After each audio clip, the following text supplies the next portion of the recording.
Now I want you to reach into your bidding boxes and pull out the red X double card, and I want you to all have a look at it. Now what do you all notice about it? It's brand new. They're all brand new. They're hardly used, untouched by human hand. So this class is all about double. We're going to get those red X cards dirty. Okay, so put them back. Now, Claire is opening the bidding one club. Let's have a look at Caroline's hand. Well, now, it's a nice hand. It's an opening hand. The thing is, though, we can't actually bid any of our suits because to overcall a suit guarantees at least 5 cards. So what's the solution? Well, what we really want to do is we want to say, partner, I've got all the other suits nicely held, but I want you, partner, please, to choose one of them. And that is what double means in this position. So Caroline is going to reach in and out comes the double card, and that bid there shows at least an opening hand and asks Guy to name one of the other suits. Now I'm going to be more specific. Now there's the opening bid, and here the double. SOS. That's the 3-letter acronym to remember. If you double, you're showing support. That means at least 3 cards in all the unbid suits.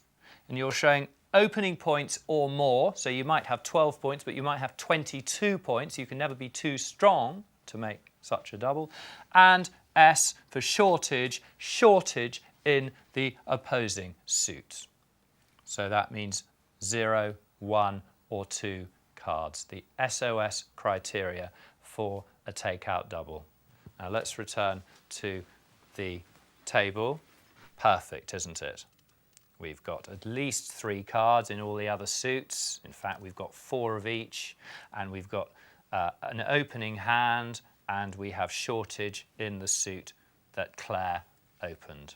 Ideal for a double. That is the ideal distribution to have to make such a double. And when I referred to it as a takeout double, I did so because it was asking Guy to take out the bid.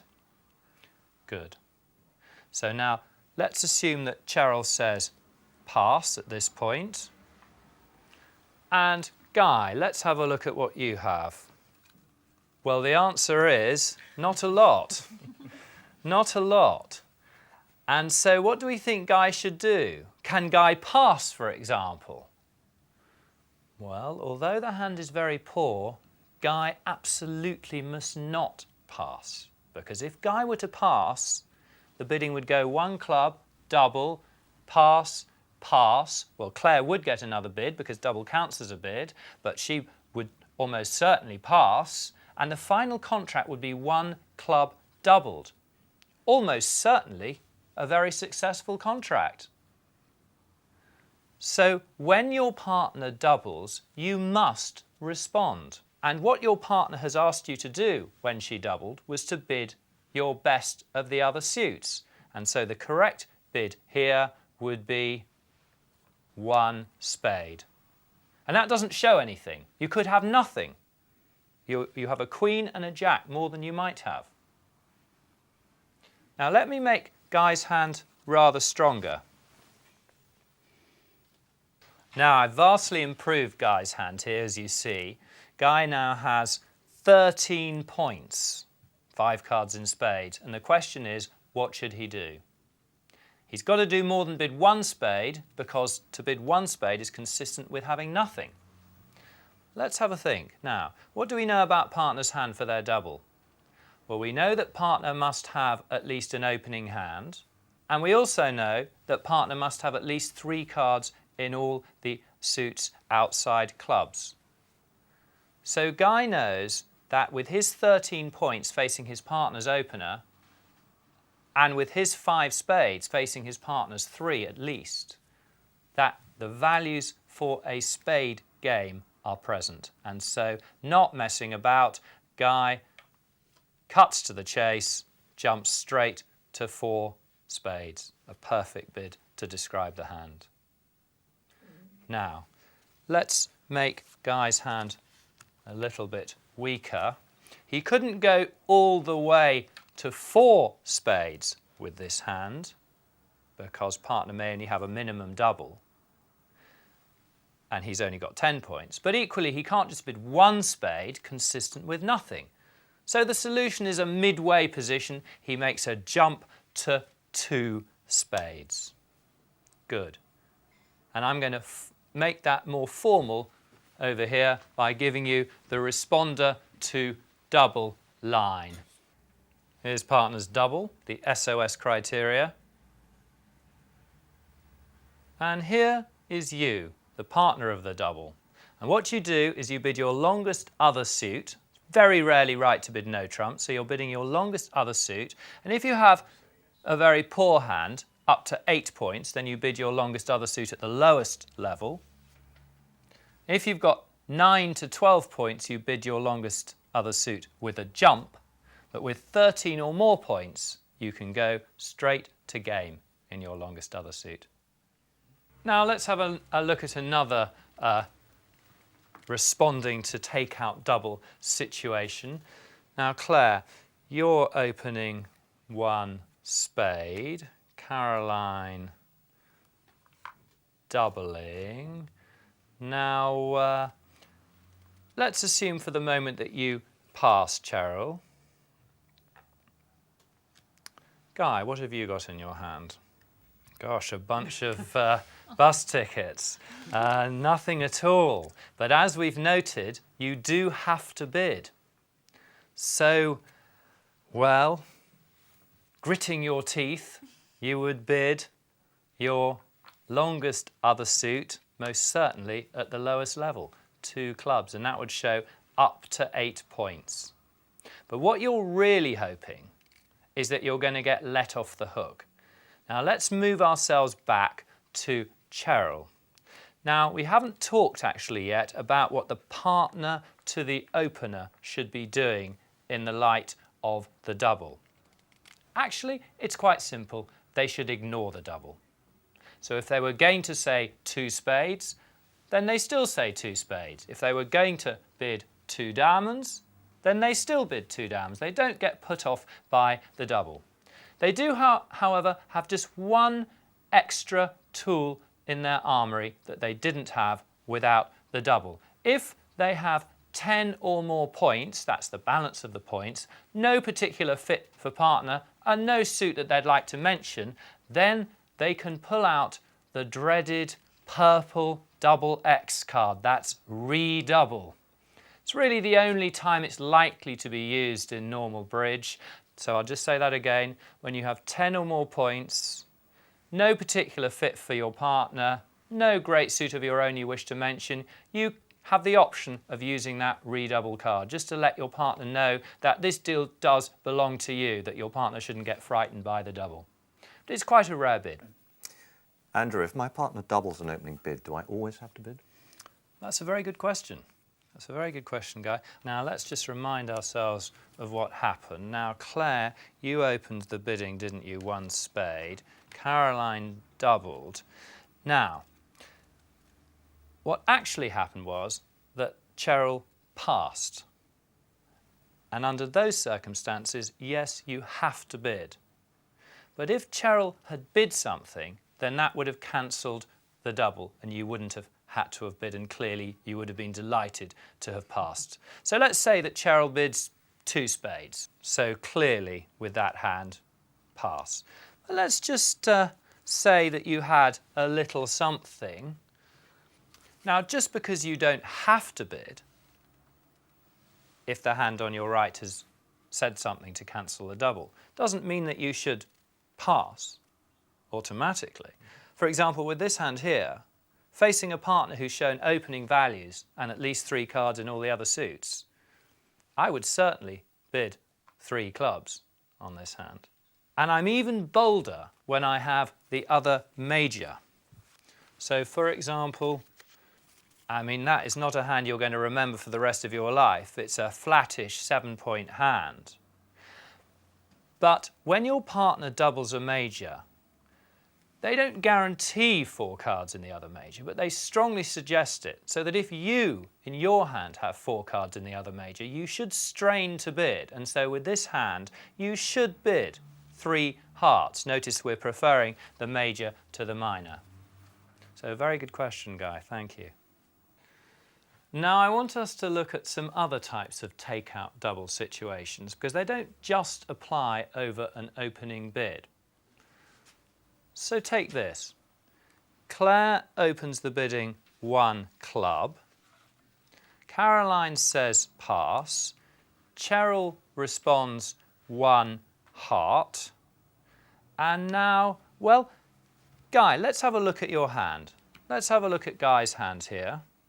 Now, Guy's got 2 nice suits, diamonds and spades, and he can bid them both in one go by saying double.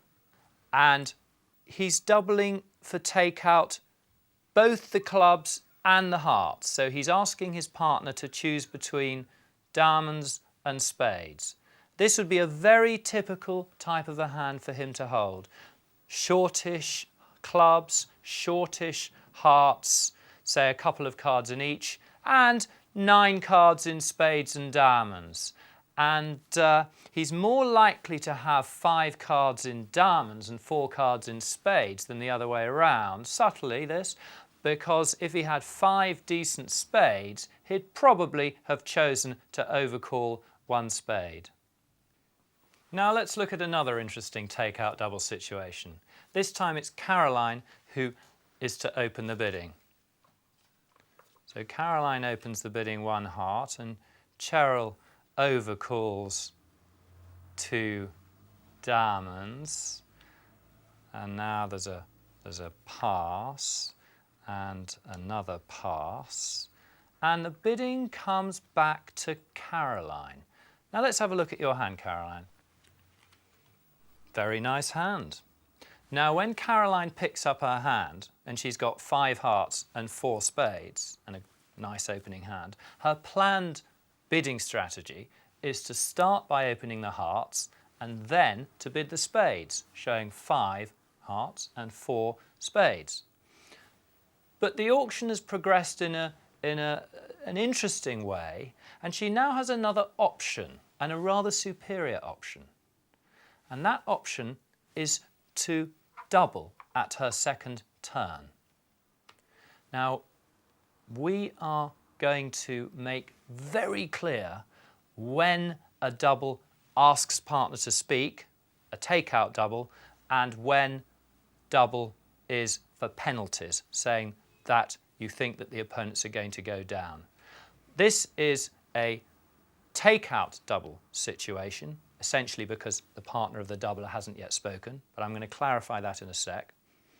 And I want us to just think to ourselves why it's so much better for Caroline to reopen the bidding here with the double rather than the bid of 2 spades. And to perhaps make it clear as to why it is so superior for her to reopen the bidding with the double, let's see what Guy has. Not a lot. Now, if after opening 1 heart and hearing the bidding go 2 diamonds, pass, pass, Caroline had in fact bid 2 spades, showing 5 hearts and 4 spades, then in order to make hearts trumps, as he would have to because hearts is the 8-card fit, Guy would have had to have said 3 hearts. The nice thing about the double, however, is it keeps the bidding lower, so that Guy can now say just 2 hearts, a level lower. Very, very useful and terribly easy to forget the idea of making a second round take-out double after you've bid another suit. Now, let's have another auction. Guy's the opening bidder this time, and he opens the bidding 1 heart, and Claire overcalls 2 diamonds, and Caroline says double. Now, what sort of a double is that? Well, in fact, that is our first penalty double. It's hugely important that we know when a double is for penalties, saying I think they're going to go down, and when a double is for takeout, asking partner to speak. And I want us now to focus on that difference. Here you are. Here's an illustration. Which double? Is it for takeout or is it for penalty? Now, luckily, there's a very simple distinction, because until your partner has bid, your double asks them to bid. In other words, it's a takeout double. It doesn't matter whether it's on the first round of the auction or the second round of the auction. It doesn't matter whether it's at the 1 level or the 2 level or the 3 level or whatever. This is the crucial point. If partner hasn't yet bid, and pass doesn't count as a bid, then the double asks them to bid. But if partner has bid, then the double is for penalties and says, I think they're going to go down. Good. So now let's return to the table and have a look at this interesting situation that we have. Now, 1 heart, 2 diamonds, double.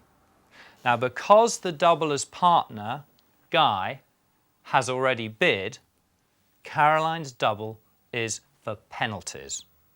And what do we think that Caroline should have in her hand in order to make a penalty double? Well, because she's saying that she doesn't think that 2 diamonds will make, the most important feature of her hand will be good diamonds. But to see just how good they should be and what other aspects of her hand are important, let's have a look now at the guide to making a penalty double. Now, here we are. You want to have the balance of the high card points. Now, there are 40 points in the pack, and if your partner's an opener, then if you have at least 10 points, you can be confident that you have the balance of the points. Now, secondly, if you had a good fit for your partner, for example, in the auction that we're just considering, if Caroline had a good fit for hearts, she would just support the hearts. So typically she won't have very many hearts, maybe 1, maybe 2, something like that. But the most important feature of Caroline's hand will be her diamonds, the suit that she's doubling. And here's a rather useful guideline for us. What Caroline should do is she should count up the number of cards she has in the suit she's doubling, and she should have at least 4 cards, to the number of honours she has in the suit that she's doubling. So the number of honours, counting 1 for each honour, ace, king, queen, jack and 10. And if the total of the number of cards added to the number of honours gets to the number of tricks required to beat the bid that she's doubling, then that represents a good penalty double. So now let's go back and see what Caroline actually has in her hand. Now then, well, she's got 10 points, so there's a confident expectation that her partnership have the majority of the points. She's not got a particularly good fit with hearts. There are only 2 small cards. Let's concentrate on the key feature of her hand, which are her diamonds. Now, the number of diamonds she has, 4, added to the number of honours, 1 for each, that's 2. That gets to 6, and that is indeed exactly the number of tricks that she needs to defeat Claire's bid of 2 diamonds.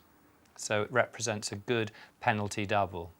Very nice to have these nice diamond cards sitting over Claire's diamonds. They rate to make tricks that way.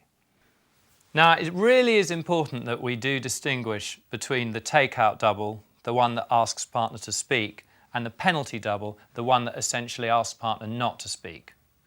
Just to clarify things, until partner has spoken, a double asks partner to speak. But if partner's already bid, then double is for penalties. You might notice here, though, NB, doubles of no trumps are for penalty. And I just want to focus on that because we haven't talked about doubles of no trumps. I want you to look at the most important penalty double of no trumps, which is the double of an opening bid of 1 no trump. Now here we are, there's the 1 no trump opening bid. Now if you double a 1 no trump opener, that shows any hand with 16 or more points. You're saying that you think you'll get more points from defending 1 no trump doubled than from bidding a contract of your own. So even with a nice suit, it would still be better to double rather than to bid your suit, such that if you do bid your suit, let's say you say 2 hearts, you're actually showing fewer than 16 points. Good, so that's the double, a penalty double. Let's see what might happen after that. Now the partner of the 1 no trump opener is likely to have a fairly weak hand, and they should be feeling a little bit in fear and trepidation of the situation. If they've got a 5 or more card suit, it's mandatory that they should rescue their partner out of the 1 no trump into their 5 card suit. If they don't have a 5 card suit, then they just have to grin and bear it and pass, and at least their partner will be playing it. Let's see now, assuming that they do pass, what the 4th player, the partner of the doubler, might do. Well, he is going to pass, because when his partner doubled, his partner said that he thought that they would get more points out of the defence. So he is generally going to pass. If he's got a very unsuitable hand for defence, in other words, a long suit and a very poor overall hand, then yes, he might rescue himself. But otherwise, the bidding is going to go 1 no trump, double, pass, pass. Well, the 1 no trump opener's got nowhere to go, and so the final contract would be 1 no trump doubled. And I remember a hand I played with Zia a few years ago where we were in 1 no trump doubled, and we made, sadly, not a single trick, which was 2,000 points to the opponents. But I'll tell you about that some other time. Now, I hope you enjoyed our class on double, and I hope you're going to get your red X's a lot dirtier than they might be otherwise. And what we're going to do to finish up is we're going to look at 3 of the most important points that we've made in our class on doubling. Now, first of all, the SOS guideline for a takeout double. S, support at least 3 cards for all the unbid suits. O, at least opening points. S, shortage, fewer than 3 cards in the suits that the opponents have bid. The second thing, when you're responding to a takeout double, do remember to jump the bidding when you have 9 or more points. I find that many of my students do forget to do that. And thirdly, doubles of suit bids are for takeout until partner has made a positive bid. Thank you very much. Now, as I was saying about the